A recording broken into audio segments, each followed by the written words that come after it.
Halo Prof, hari ini kita sambung 11.2 pembarisan dihibrid. D maksudnya ialah dua, jadi pembarisan dihibrid melibatkan pembarisan dua ciri. Setiap satu ciri dikawal oleh jin berlainan pada lokus berlainan.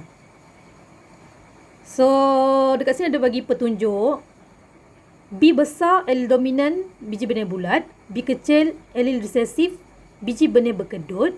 K besar alel dominan, biji benih kuning. K kecil alel resesif, biji benih hijau. So kita akan guna bakal tulen. Maksudnya ialah yang ini B besar, B besar, K besar, K besar dikacukkan dengan B kecil, B kecil, K kecil, K kecil. Jadi gamet untuk ini B besar, K besar. Dan yang ini pula B kecil, K kecil. Apabila dikacukkan membentuk F1, genotype dia ialah B besar, B kecil, K besar, K kecil.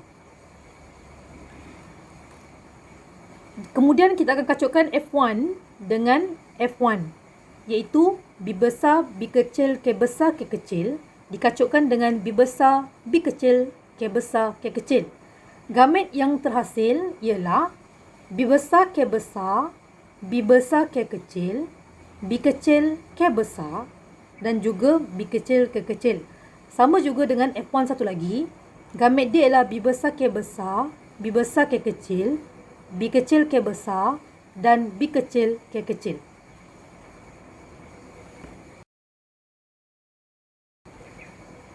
Gamet jantan B besar, K besar, B besar, K kecil, B kecil, K besar, B kecil, K kecil. Sama juga dengan gamet betina B besar, K besar, B besar, K kecil, B kecil, K besar dan B kecil, K kecil.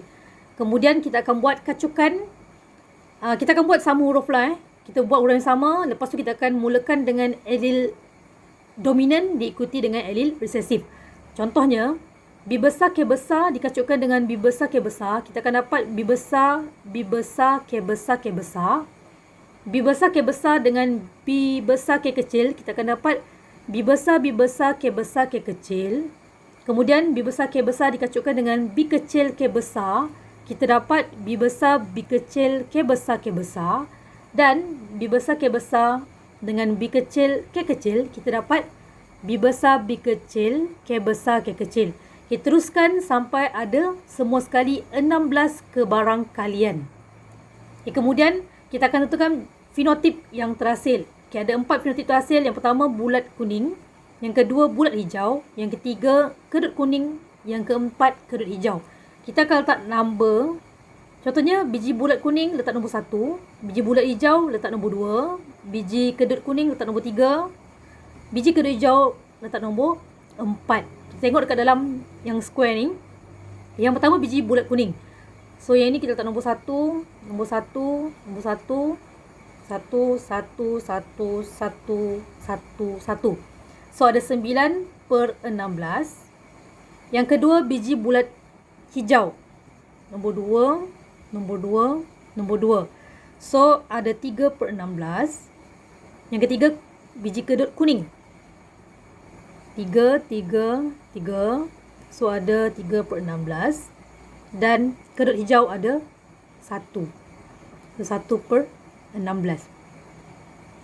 Jadi nisbah fenotip yang terasa bagi generasi F2 ialah 9/16 biji bulat kuning, 3/16 biji bulat hijau, 3/16 biji kedut kuning dan 1/16 biji kedut hijau.